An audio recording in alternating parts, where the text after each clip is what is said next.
कोई नहीं। तो आज का सेशन हम लोग स्टार्ट कर लेते हैं। आज के सेशन में हम लोग समझने वाले हैं क्वेश्चन नंबर 4। ये क्वेश्चन नंबर 4 किस एक्सरसाइज का क्वेश्चन है? तो एक्सरसाइज 7.2 का ये फोर्थ क्वेश्चन। ठीक है, तो फोर्थ क्वेश्चन करते हैं। कह रहा है ABC is a triangle in which altitude B and CF sides AC and AB are equal. क्या कह रहा है? फिर से एक बार स्टेटमेंट पढ़ते हैं। ABC is a triangle in which altitudes B and CF to the sides AC and AB are equal। तो कह रहा है कि ये जो एल्टीट्यूड है B और CF ये आपस में क्या है? इक्वल है। ठीक है, किस पे ये एल्टीट्यूड है? तो कह रहा है कि जो BE साइड है, BE एल्टीट्यूड है, ये AC पे परपेंडिकुलर है, और जो CF एल्टीट्यूड है ये AB पे क्या है? परपेंडिकुलर है, और ये दोनों ही एल्टीट्यूड्स आपस में इक्वल है। So that triangle ABE, triangle ABE सारे बच्चों को दिख रहा होगा। ABE कहां पे है? तो इसको मैं मार्क कर दे रहा हूं, अच्छे से पहले समझ लो। ये हमारा ट्रायंगल ABE है। सारे बच्चों को दिखा या नहीं दिखा? ये ट्रायंगल हमारा ABE है, और इसको हमें कॉन्ग्रुएंट प्रूव करना है ACF के। तो ACF कहाँ है हमारा? तो ACF को हम लोग क्या करते हैं? ग्रीन कलर से दिखाते हैं, और आपका ACF यहाँ पे है, ये है ACF।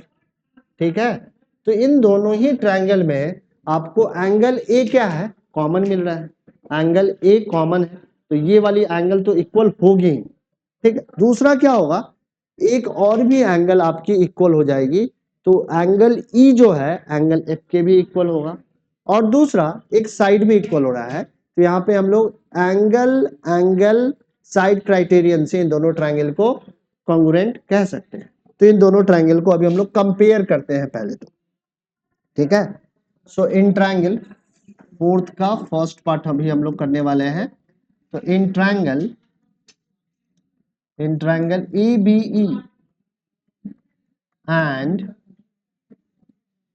ट्रायंगल ACF, इन दोनों ट्रायंगल को कंपेयर करोगे तो इन दोनों में ही एंगल A क्या है? कॉमन है। तो हम लोग लिखने वाले हैं कि ये कॉमन है।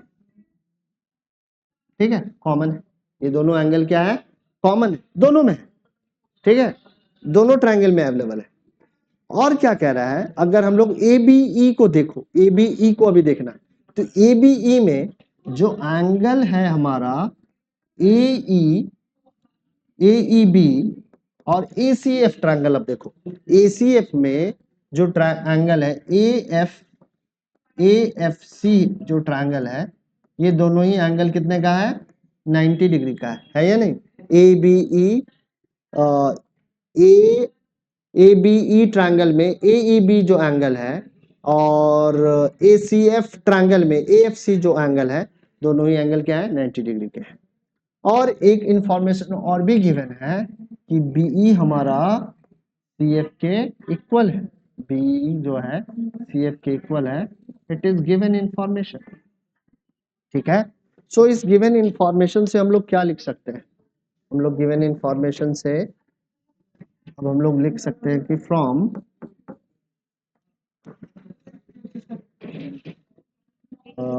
Angle side congruence rule, triangle ABE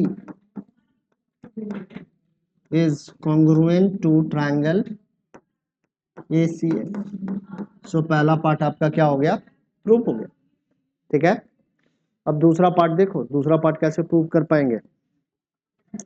दूसरा पार्ट में कह रहा है कि AB is equal to AC, so that is ABC is an isosceles triangle। तो by CPCT, by CPCT corresponding part of congruent triangle, you can say that AB is equal to AC, so ABC is an isosceles triangle।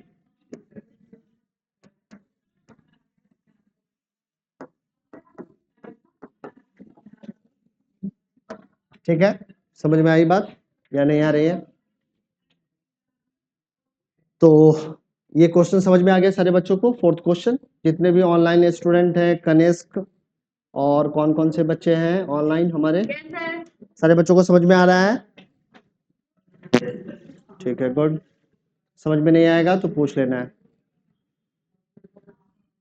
सारे बच्चे लिख लो, इसको फटाफट लिख लीजिए तेजी में, और जितने बच्चे लिख लिए हो वो नेक्स्ट वाले क्वेश्चन का डायग्राम ड्रॉ कर लो। हो गया? जल्दी लिखो। ठीक है, आगे बढ़े। फिफ्थ क्वेश्चन का डायग्राम आप लोग बनाएं। मैं यहाँ पे फिफ्थ क्वेश्चन क्रॉप करके ब्लैक बोर्ड पे ले चलता हूँ।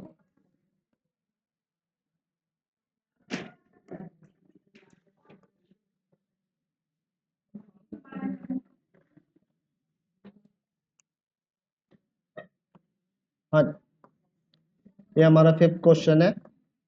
अब देखो कि फिफ्थ क्वेश्चन में क्या गिवन इंफॉर्मेशन है। तो कह रहा है ABC and DBC are two isosceles triangle on the same base BC। Same base BC पे दो आइसोसेलेस ट्रायंगल हैं, एक ABC है, दूसरा क्या है, BCD है। दोनों दिख रहा है? ठीक है। So that angle ABD is equal to the angle ACD। आसानी से दिखा सकते हैं। कैसे लिखना है? तो लिखना है हमारा here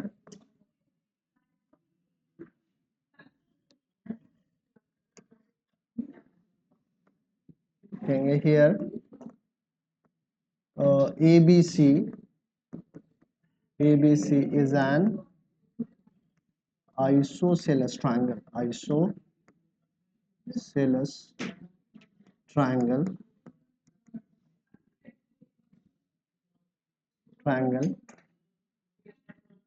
AB is equal to AC, it is given. So its opposite angle will be equal.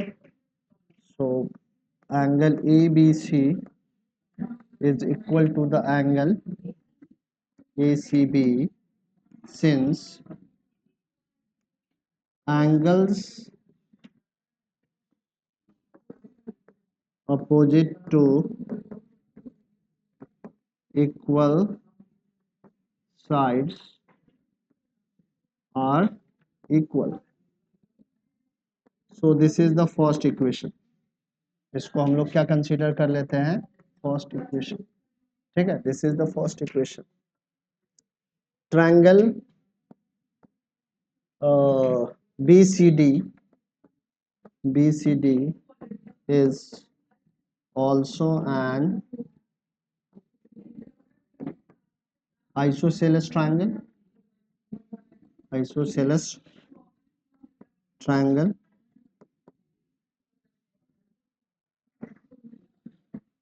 here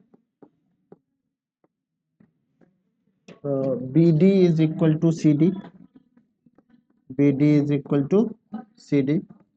ये गिवन है।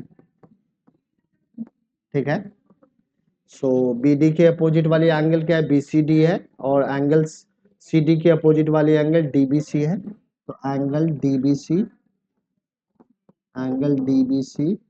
is equal to the angle DCB, and this is the second equation, and it is due to since angles opposite to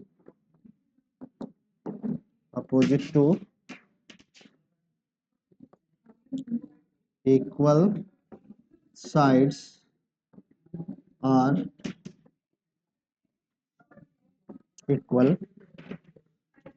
So from these two equation, from equation 1 and 2, adding equation 1 and 2, adding equation 1 and equation 2, equation 1 और 2, first और second equation को अगर add करें, then we have angle ABC plus angle DBC is equal to the angle ACB plus angle DCB। अब देखो कि ABC में अगर DBC ऐड करें तो क्या बनेगा हमारा, तो बनेगा angle ABD is equal to the angle ACD and this is the required proof. ठीक है, यही रिक्वायर्ड प्रूफ था ना, यही तो करना था हमें। ठीक है, तो दोनों इक्वेशन को हमने ऐड कर दिया और ऐड करते ही हमारा जो रिक्वायर्ड रिजल्ट है वो आ गया है। ठीक है, तो फटाफट इसको लिख लीजिए, फिर हम लोग अगले वाले क्वेश्चन को अटेम्प्ट करते हैं। निष्ठा समझ में आ रहा है? गुड, बहुत अच्छा। सारे बच्चों को समझ में तो आ रहा है ना? जितने भी ऑनलाइन स्टूडेंट्स हैं उनको भी समझ में आ रहा है? अरमान है, सत्यम है, कनिष्क है, तीनों बच्चों को समझ में आ रहा है? गुड। तो अगर आप लोगों ने लिख लिया है तो नेक्स्ट क्वेश्चन का डायग्राम बना लो, और जितने बच्चों ने नहीं लिखा है अभी तक फटाफट लिख लीजिए, क्विकली लिख लो, तेजी में। ठीक है, थोड़ा सा तेजी में लिखने का प्रैक्टिस डालना है, समझ लेना है और फटाफट फिर लिखना है। घर पे जाके जरूर से एक बार करना है, फिर से घर से पे एक बार किया करो।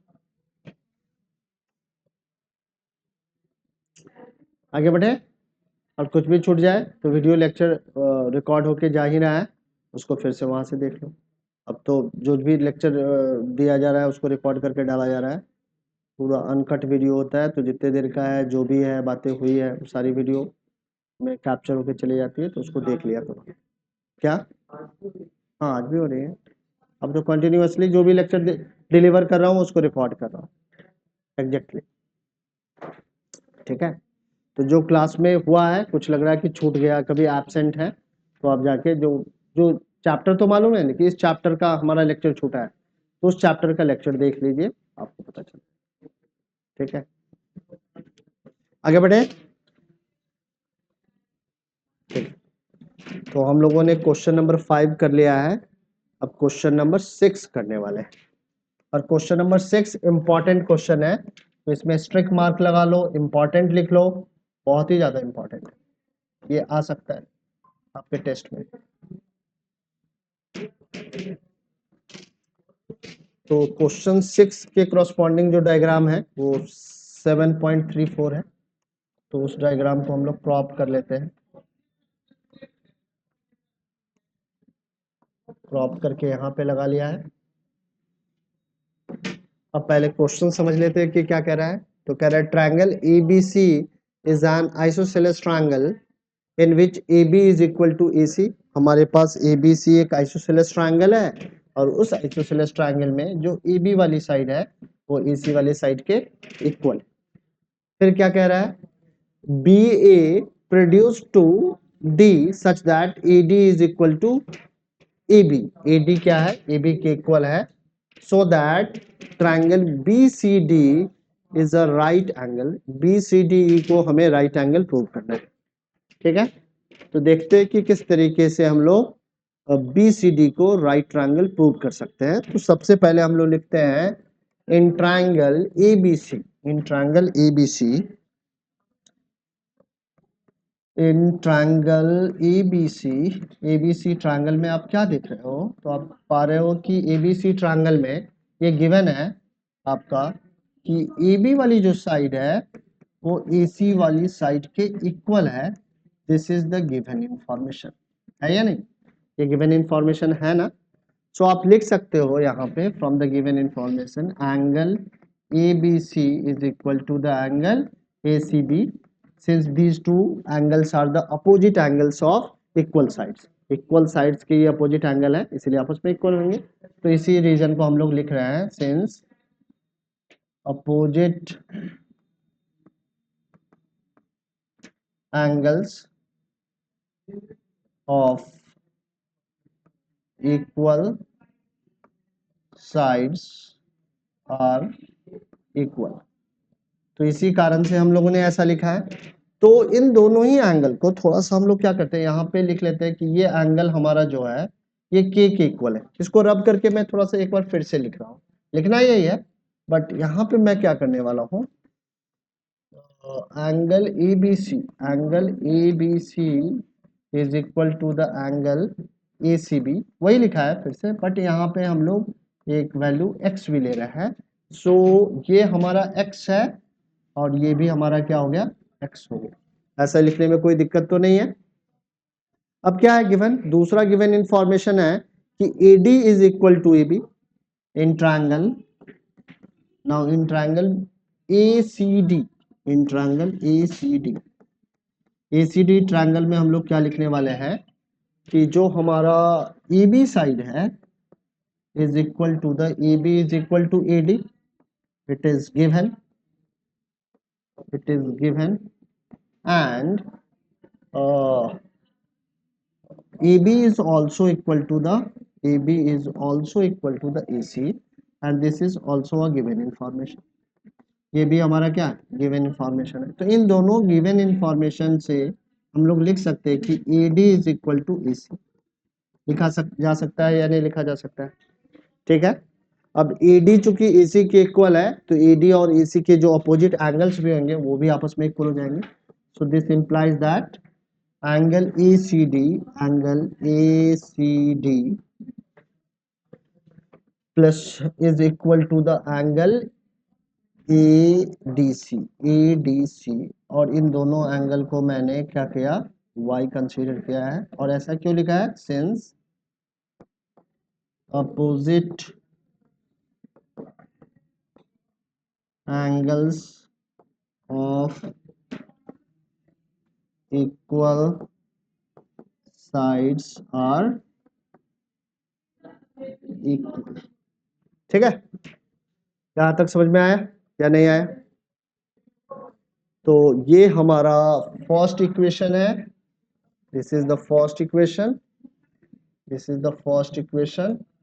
and this one is second equation. So now we have two equations. Now in triangle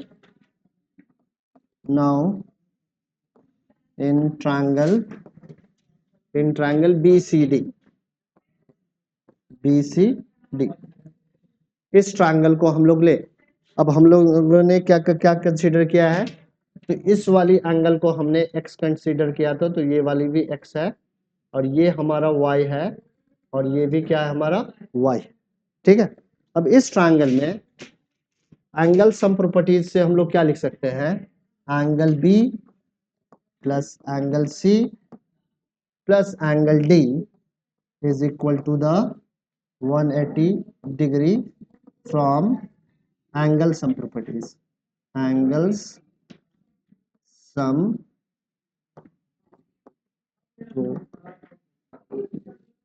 ठीक है। एंगल सम प्रॉपर्टी तो हम लोग जानते हैं ट्रायंगल का कि किसी भी ट्रायंगल के इंटीरियर एंगल का सम कितना होता है, 180 डिग्री के इक्वल होता है, and this is called angle sum property. So by the angle sum property angle B plus angle C plus angle D is equal to 180 degree. अब हमें क्या करना है कि एंगल B की वैल्यू कितनी है ये आप लोग बताओ, एंगल B की वैल्यू कितनी है बताओ, देख के डायग्राम से। एंगल B किसके इक्वल है, x के इक्वल है, तो लिख लो x। एंगल C किसके इक्वल है आप लोग बताओ, x प्लस वाई के इक्वल है, तो यहाँ पे x प्लस वाई लिख दिया। एंगल D किसके इक्वल है, डायग्राम में देखिए y के इक्वल है, so now it is equal to 180 degree. so x plus x क्या आएगा, twice of x, and y plus y क्या आ जाएगा, twice of y is 180 degree. so 2 common हम लोग ले सकते हैं क्या, 2 कॉमन ले लो, क्या आ जाएगा 2 कॉमन लेने पे x plus y is equal to 180 degree. So finally x plus y is equal to क्या आ जाएगा 90 डिग्री, 180 डिग्री अपॉन 2।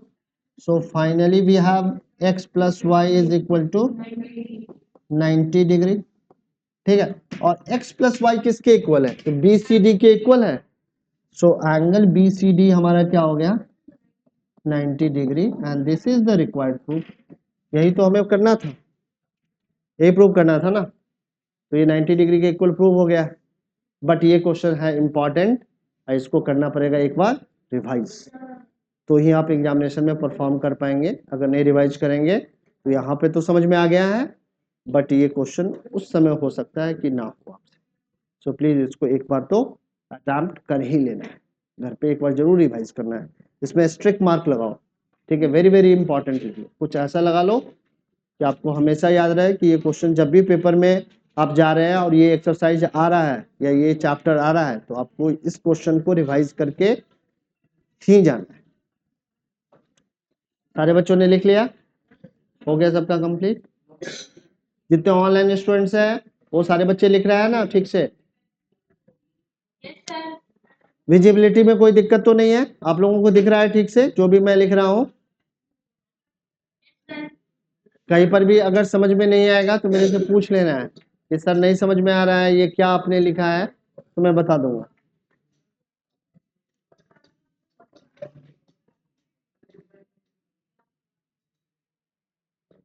हो गया? आगे बढ़ते हैं फिर। अब अगला क्वेश्चन क्या है? तो अगला क्वेश्चन कह रहा है, अगला क्वेश्चन हमारा 7th है और देखते हैं कि 7th क्वेश्चन में करना है क्या। कह रहा है ABC is a right angle triangle, ABC right angle triangle है।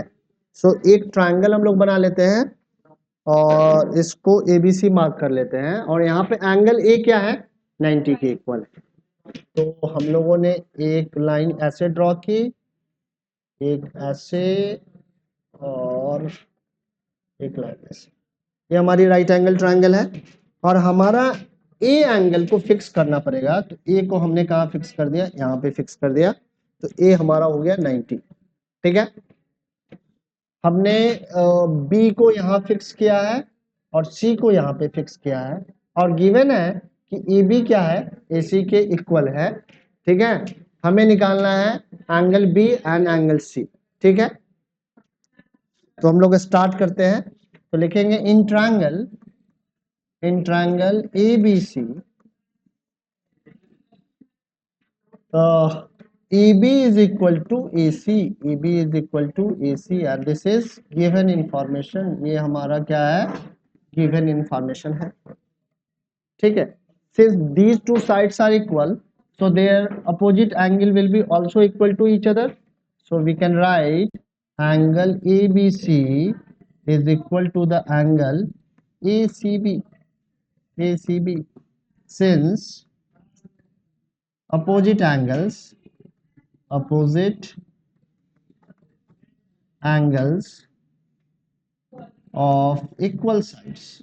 equal sides are equal, ठीक है, ऐसा लिखा जा सकता है।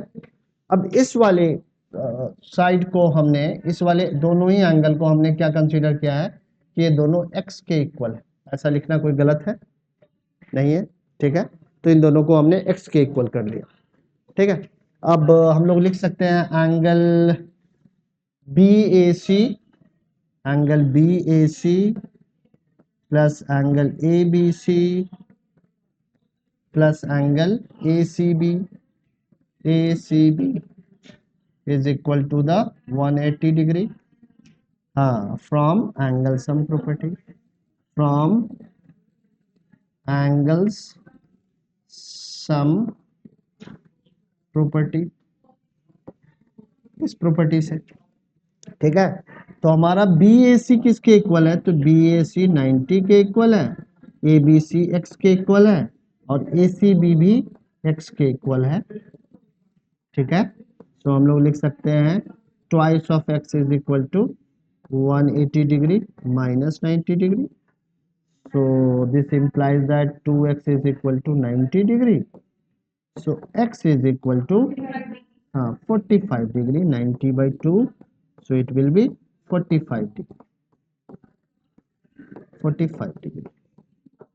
so हम लोग लिख सकते हैं angle B and angle C, both angle is equal and both is 45,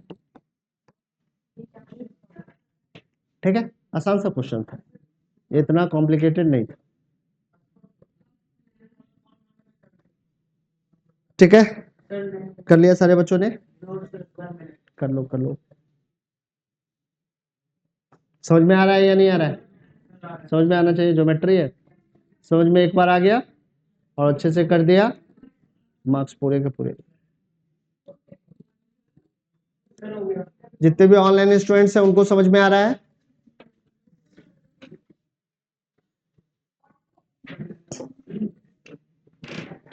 आगे बढ़े, आगे बढ़ जाए, हो गया।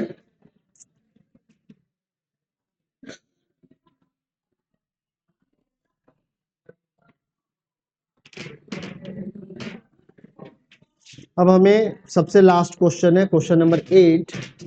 इसमें क्या शो करना है देखते हैं।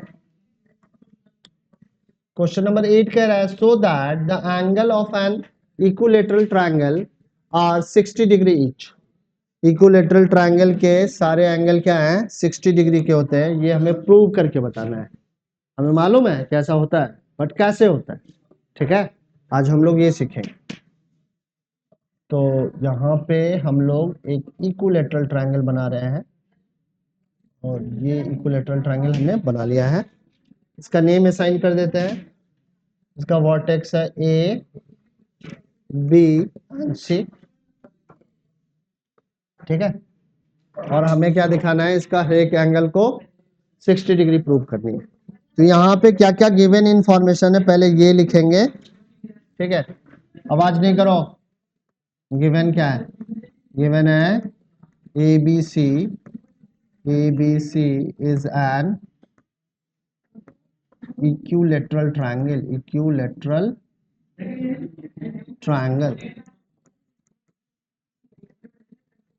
ठीक है। वी हैव टू प्रूव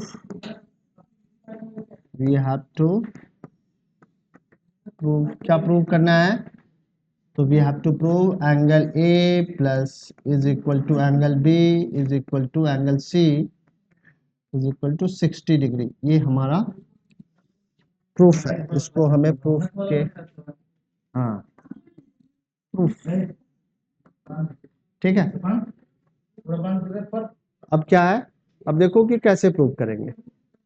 सो यहाँ पे लिख सकते हैं कि A B is equal to A C. ऐसा क्यों लिखा है?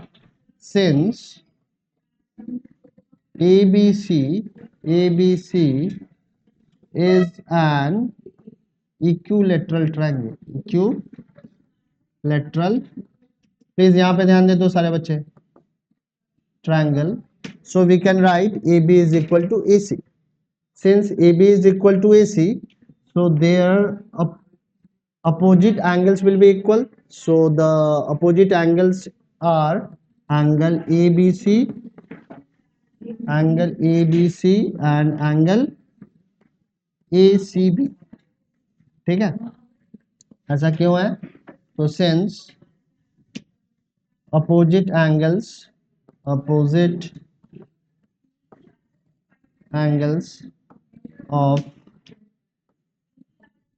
equal sides are equal, ठीक है। समझ में आई बात? So this is the first equation. इसको हम लोग फर्स्ट इक्वेशन कंसीडर कर लेते हैं। ये हमारा फर्स्ट इक्वेशन है, ठीक है। अब हम लोग ये भी लिख सकते हैं कि A B is equal to A C, तो लिख ही लिया है, A B is equal to A C भी लिखा जा सकता है। क्या ऐसा लिखना गलत है? नहीं है ना। सो आप लिख सकते हैं सिंस, फिर से रीजन वही लिखेंगे, since A B C is an equilateral triangle, equilateral। शांति से बैठो, बदमाशी मत करो। बदमाशी करोगे क्लास से बाहर कर दूंगा। नहीं, जो बदमाशी कर रहा है उसको बोल रहा हूँ कि मेरे को समय नहीं लगेगा, हाँ सबको निकाल के बाहर फेंक दूंगा, ठीक है ना। सो अगर साइलेंटली क्लास अटेंड करना है तो वेलकम है आपका, और मैं पढ़ाने के लिए कमिटेड हूँ। और जिसको भी बदमाशी करना है तो वो ट्यूशन छोड़ के जा सकते हैं, किसी को नहीं रोका है। अगर किसी को बदमाश बच्चे को टॉलरेट भी नहीं करूँगा। इसीलिए साइलेंटली अगर पढ़ना है, सीखना है, आगे बढ़ना है तो आप आओ, हर एक मेहनत टीचर करने के लिए तैयार है, बट जो इनडिसिप्लिन है इसको मैं टॉलरेट करने वाला नहीं हूँ। मैं किक आउट करूंगा ऐसे बच्चे को। मेरे को ऐसे बच्चे नहीं चाहिए जो यहाँ के इन्वायरमेंट को, यहाँ की पीस को बर्बाद करें। ठीक है, मैं पीसफुली यहाँ पे पढ़ाने के लिए अवेलेबल हूँ, ना कि आपके इनडिसिप्लिन को टॉलरेट करने के लिए यहाँ पे खड़ा हूँ। इनडिसिप्लिन करोगे क्योंकि मैं खुद भी डिसिप्लिन हूँ, मैं तुमको कुछ कह नहीं रहा हूँ, मैं तुमको आराम से पढ़ाने का ट्राई कर रहा हूँ, और तुम भी इसी ऑब्जेक्टिव के साथ यहाँ पे आए हो। तो ऑब्जेक्टिव आपका और मेरा क्लियर है, यहाँ पे आके हमें पढ़ाना है और आपको पढ़ना है, और पढ़ने में जो भी क्वायरी है वो पूछना है। इसके अलावा कुछ भी यहाँ पे टॉलरेट नहीं किया जाएगा। तो ये सारी चीज़ें जो न्यूसेंस करते हो, मैं जब लिखता रहता हूँ तो वो न्यूसेंस नहीं करो, क्योंकि मैं एक बार आपको वार्न करूंगा, 2 बार करूंगा, 3 बार करूंगा, 4 बार करूंगा, बट हर एक का एक लेवल होता है। वो जब लेवल हो जाएगा तो मैं आपको बाहर निकाल दूंगा। ठीक है, और कोई भी ये डिसरिस्पेक्ट का नहीं, रिस्पेक्टफुल्ली आपको निकाल दूंगा कि नहीं, आपको क्लास में डिलीवर नहीं कर सकता, क्योंकि उस क्लास को आप डिजर्व नहीं करते। आप जिस दिन डिजर्व कर लोगे, जिस दिन ये एबिलिटी आ जाएगी कि 1 घंटा शांति से पढ़ लोगे, उस दिन फिर से ज्वाइन करना, कोई दिक्कत नहीं है। बट जब तक ये एबिलिटी नहीं है, प्लीज बाहर बैठो, कोई दिक्कत नहीं है। ठीक है, तो A B is equal to B C हो गया यहाँ पे। तो ए बी और बी सी के अपोजिट एंगल्स हम लोग अभी आइडेंटिफाई कर लेते हैं। तो ए बी के अपोजिट एंगल क्या है, ये वाली एंगल है, और बी सी के अपोजिट एंगल क्या है, ये वाली एंगल है। तो ये दोनों ही एंगल आपस में क्या होगी, इक्वल होगी। तो हम लोग लिख लेते हैं angle B A C, angle B A सी, और उसके पहले ए सी बी लिख लें या ए बी सी लिख लो। B A C, angle B A C is equal to the angle A C B, ACB लिखा जा सकता है, and this is the second equation, and this second equation is drawn due to since opposite angles of equal sides are equal। ठीक है, समझ में आई बात है। सो अगर इक्वेशन 1 और 2 को हम लोग देखें और समझें, तो यहाँ पे पा रहे हैं कि दोनों ही इक्वेशन के लेफ्ट हैंड साइड आपस में इक्वल है। सो इन दोनों इक्वेशन से हम लोग कंक्लूड कर सकते हैं कि यहाँ पे जितने भी एंगल्स है इक्विलेटरल ट्रायंगल के, वो आपस में क्या होंगे, इक्वल होंगे। अगर साइड्स इक्वल है तो उनके उसके करस्पॉन्डिंग एंगल्स भी जो हैं वो इक्वल है। So from 1 and 2, from 1 and 2, from equation 1 and equation 2, we can conclude angle ABC is equal to the angle ACB is equal to the angle BAC, और इन सबको हम लोग x के इक्वल रख सकते हैं। ठीक है, now angle ABC plus angle ACB plus angle BAC is equal to the 180 degree from angles sum property, angle sum। ठीक है, सो हमारा ये पूरा क्या हो जाएगा, तो x plus x is equal to 180 degree. So thrice of x is equal to 180 degree. so this implies that x is equal to 180 degree upon 3। so finally you have x is equal to 60 degree। so each angle of equilateral triangle is 60 degree। लिखेंगे angle ABC is equal to the angle ACB is equal to the angle BAC is equal to 60 degree। so अब हम लोग क्या लिख सकते हैं, finally एक statement लिख सकते हैं। क्या लिख सकेंगे, so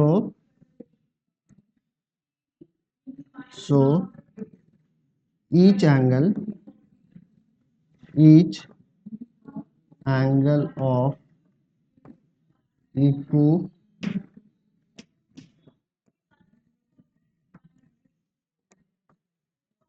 इक्विलेटरल, एक बार फिर से सही से लिखते हैं इसको, so each angle of equilateral triangle is 60 degree, ये प्रूव करना था। सो each angle of equilateral triangle is 60 degree. तो यहां तक समझ में आ गया है सारे बच्चों को? किसी भी बच्चे को कोई दिक्कत तो नहीं है? हमारा प्रूफ था the angles of an equilateral triangle are 60 degree each. तो इस तरीके से हमें प्रूव कर लेना है।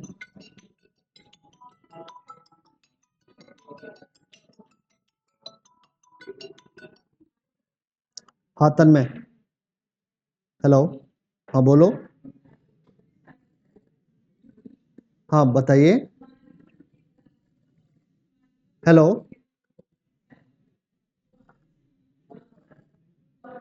हाँ हाँ ऑफलाइन क्लास होगी आज, आज ही एकदम ठीक है, ठीक है, क्लास होगी, क्लास कंटिन्यूअसली होगी अभी, ठीक। तो अब हमारा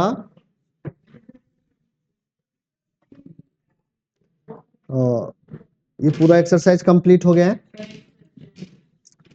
लिखना है, देखो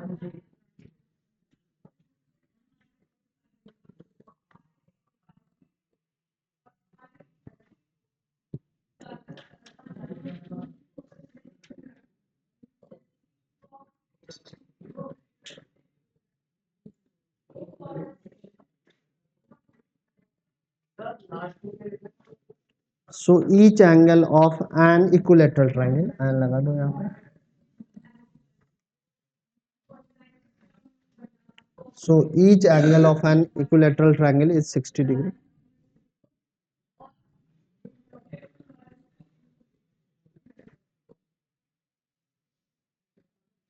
सबको घर पे जाके एक बार रिवाइज करके ठीक से समझ के इंश्योर करना है। टाइम बहुत ज़्यादा है, हम लोग 7th चैप्टर भी पर भी है, तो सिलेबस में भी काफ़ी ज़्यादा आगे हैं।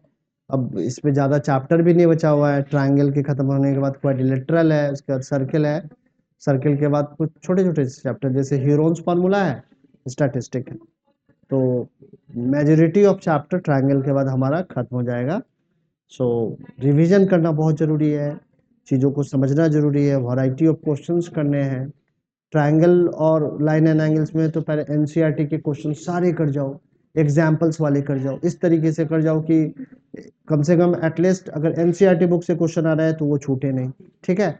और थोड़े से पॉलिनोमियल के वैरायटी ऑफ क्वेश्चन करो, लीनियर इक्वेशन इन 2 वेरिएबल्स के वैरायटी ऑफ क्वेश्चंस करो, ठीक है। फर्स्ट वाले चैप्टर का जो हमारा रियल नंबर सिस्टम है ना, उसकी भी वैरायटी ऑफ क्वेश्चंस करो, ठीक है। जैसे टेस्ट में हमारा जो सबसे लास्ट टेस्ट था उसमें बहुत सारे वैरायटी ऑफ क्वेश्चंस दिए थे, और वो जो क्वेश्चन जो लास्ट वाला है वही सबसे पोटेंशियाइज्ड कह सकते हैं पेपर लिया था मैंने। और वो पेपर आप स्टैंडर्ड पेपर मान के चलो, जो हर एक स्कूल में उसी टाइप का क्वेश्चन पूछा जाए। अगर उसको ठीक से कर पा रहे हो तो आप इंश्योर हो कि आपके मार्क्स अच्छे आ जाएंगे। अगर वो 4th वाला जो टेस्ट हमारा लास्ट हुआ था 1 to 4th चैप्टर का, अगर उसमें कोई भी क्वेश्चन नहीं हो रहा है तो प्लीज़ मेरे से पूछ लीजिए, क्योंकि उसी टाइप के क्वेश्चन आप लोगों को देखने को मिलेंगे। ऐसा नहीं होगा कि कुछ नया टाइप मिलेगा, वही टाइप मिलेगा एग्जैक्टली। मैं कह रहा हूँ सारे स्कूल का जो साउथ दिल्ली के स्कूल है और जो भी क्वेश्चन पूछा जाता है उसको ध्यान में रख के वो सारा वो पेपर डिजाइन किया गया था। तो उसमें सबसे प्रोबेबल क्वेश्चन है, उसमें सबसे ज़्यादा संभावनाएं हैं इस तरीके के क्वेश्चन की पूछे जाने की। तो प्लीज़ उसको तैयार कर लो आप ठीक ढंग से। पढ़ने का सिर्फ एक ही उद्देश्य नहीं है कि आगे बढ़ना, पढ़ने का यही उद्देश्य है कि पीछे जो जितना कवर कर लिया है उसको भी बार बार रिकॉल करो, रिवाइज करो, ताकि आप एग्जामिनेशन में वो जो 3 घंटे मिलते हैं उसमें परफॉर्म कर सको। सबसे इम्पॉर्टेंट वही है, क्योंकि इतना सारा जो मेहनत है उसी कहते हैं ना फाइनल मैच के लिए ही सारी तैयारी होती है। जो टूर्नामेंट होता है उसकी तैयारी ये हो रही है। तो उस टूर्नामेंट में अगर फेल कर गए तो हमारी तैयारी ठीक नहीं हुई। अगर उस टूर्नामेंट में हमने ठीक परफॉर्म कर लिया तो हमारी तैयारी क्या थी, ठीक थी। आपने आपका टीचर कब अच्छा कहलाएगा, जब इस बैच के सारे बच्चे अच्छा करेंगे। अगर मान लो इसमें से 3 बच्चे अच्छे कर लेते हैं ना 10 बच्चों में से, तो मैं तो फेल ही कर जाता हूँ ना, मेरा तो 30% ही रिजल्ट रहा। अगर 3 बच्चा इसमें से टॉप कर जाए स्कूल में तब भी आपका टीचर फेल कर जाएगा। जब तक कि इस 10 में से 8-9 बच्चों का रिजल्ट नहीं अच्छा हो जाए तब तक टीचर का तो रैंकिंग वही रहता है। सो आपके रैंकिंग पे मेरा रैंकिंग डिपेंड कर रहा है, इसीलिए मैं इतना मेहनत कर रहा हूँ। ठीक है, आपको सिर्फ अपने बारे में नहीं करना है, आपको बहुत सारी चीजें हैं। ठीक है, तो अपने रिजल्ट के बारे में सोचो, उसको अच्छा करने का ट्राई करो। जैसा 8th में किया है उसी तरीके का 9th में रिजल्ट नहीं चाहिए, इवन 8th से बेटर चाहिए। कैसे बेटर होगा? क्लास भी अच्छी खासी है, क्लास ऐसा है 8th से टफ क्लास है। 8th और 9th को देखा जाए तो 9th एक टफर क्लास है, बट ऐसा नहीं कि टफर क्लास होगा तो हम फेल कर जाएंगे। हम बड़े होंगे तो धीरे धीरे हम लोग डिटेरिएट करेंगे। बड़े होने का मतलब है कि हमें बड़े टास्क मिलेंगे और उसको हमें अच्छे तरीके से परफॉर्म करना ही पड़ेगा। ठीक है, सो 9th क्लास, और ऐसा नहीं कि सबसे पहली बार तुमको 9th क्लास मिला है, इसके पहले किसी जनरेशन ने 9th क्लास नहीं पास किया है। तुम्हारा भी टीचर 9th क्लास पास करके आया है, कभी जमाने में पास किया होगा, आज से 25-30 साल पहले। ठीक है, सो इतना मुश्किल नहीं होता है। आप मेहनत लगाओ, अच्छे से पढ़ो तो रिजल्ट में इम्प्रूवमेंट आता है। आपको टीचर ठीक से गाइड कर रहा है, आपको सारी चीज़ें बताई जा रही है। आप थोड़ा सा मेहनत लगाओ, थोड़ा सा दिल लगाओ, थोड़ा सा जाके घर पे पढ़ो, आपका रिजल्ट अच्छा होगा, इसमें कोई डाउट नहीं। तो देखो, आज के सेशंस में हम लोगों ने 7.2 को पूरे तरीके से डिस्कस कर लिया है और समझने का ट्राई किया है। एक बार मैं ये कह रहा हूँ कि रिवीजन करने की तो जरूरत है ही, एक बार करने से नहीं होगा। ट्रायंगल एक बार करने से नहीं होने वाला है, एक बार इसको घर पे जाके फिर से रिवाइज करो। ठीक है, जो इंपॉर्टेंट क्वेश्चन है वो तो एक बार लगाना ही पड़ेगा। ठीक है, फिर ठीक हो जाएगा। अब क्या है, some more criteria for the congruence of triangle. Triangle के कॉन्ग्रुएंसी के बारे में और भी क्राइटेरिया। अभी तक हम लोगों ने कौन कौन से क्राइटेरिया पर पढ़ रखा है? तो एक तो पढ़ा था हमने सबसे पहले SAS क्राइटेरिया पढ़ा था, और उसके बाद सेकेंड क्राइटेरियन हमने पढ़ा था एंगल साइड एंगल क्राइटेरियन पढ़ा था। But that criterion has the flexibility. उस क्राइटेरियन में क्या है? फ्लेक्सिबिलिटी है। क्या फ्लेक्सिबिलिटी है? We can use it as angle angle side और साइड एंगल एंगल, ऐसे भी यूज कर सकते हैं। So we have studied the two criteria. First one is the side angle side criteria and second one is angle side angle criteria. Now we have to study about the more criteria of the congruence of triangle. हाँ, अब क्या है, एक है theorem 7.4, ये कह रहा है side side side congruence rule. ठीक है, तो ये कॉन्ग्रुएंस रूल क्या कहता है? कह रहा है if three sides of one triangle are equal to the three sides of another triangle, then two triangles are congruent to each other. तो ये दोनों ही ट्रायंगल क्या होंगे? कॉन्ग्रुएंट होंगे। कॉन्ग्रुएंट कब होंगे? जब दोनों ही ट्रायंगल के कोरस्पॉन्डिंग साइड्स क्या हो जाए? तीनों साइड्स इक्वल हो जाए। और इसी क्राइटेरियन को हमने क्या लिखा है? SSS कॉन्ग्रुएंस रूल का है। ठीक है, अब आगे बढ़े। तो ये एक क्राइटेरियन है, और हमारा जो सबसे लास्ट क्राइटेरिया है, ये क्राइटेरिया है RHS कॉन्ग्रुएंस रूल। अब RHS कॉन्ग्रुएंस रूल क्या कहता है कि if in two triangle, two right triangle, अगर हमारे पास दो राइट ट्रायंगल है जिसकी एक एंगल क्या है? राइट एंगल है। ठीक है, the hypotenuse and one side of triangle are equal to the hypotenuse and one side of other triangle, then two triangles are congruent to each other. तो दोनों ही ट्रायंगल क्या हो जाएंगे? congruent to each other होंगे। कब होंगे? दोनों right angle है, राइट एंगल ट्रायंगल है, तो राइट एंगल ट्रायंगल होने का कारण का मतलब क्या है? एक राइट एंगल तो इक्वल होगा ही। दूसरा क्या देखना है कि दोनों ट्रायंगल का सबसे जो लॉन्गेस्ट साइड है, जो हाइपोटेनियस है, वो इक्वल होनी चाहिए। दो अलग अलग साइड नहीं लेना है, हाइपोटेनियस लेना है। अगर हाइपोटेनियस एक राइट एंगल ट्रायंगल की दूसरे राइट एंगल ट्रायंगल के हाइपोटेनियस के इक्वल हो गई, ठीक है, और एक साइड, और कोई भी एक साइड ले लो, बेस ले लो या एल्टीट्यूड ले लो, कोई भी एक साइड ले लो, सो इस क्राइटेरिया को हम लोग कहते हैं राइट एंगल हाइपोटेनियस साइड। ठीक है ना, criteria. So this is the RHS criteria. तो इन दोनों ही क्राइटेरिया के बारे में हम लोग कल की क्लास में और डिटेल में डिस्कशन करेंगे। ठीक है, पहले इन दोनों क्राइटेरिया को हम लोग समझेंगे और समझने के बाद इस पे बेस्ड जितने भी प्रॉब्लम है उसको डिस्कस करेंगे। तो आज के सेशन में हम लोग इतना ही रहने दे रहे हैं। कल के सेशंस में पहले हम लोग इन दोनों क्राइटेरिया को समझेंगे और फिर आगे जाके इस पे बेस्ड जितने भी प्रॉब्लम है उसको डिस्कस करेंगे। तो आज का सेशन हम लोग यहीं पे कंक्लूड करते हैं, फिर से मिलते हैं नेक्स्ट सेशन।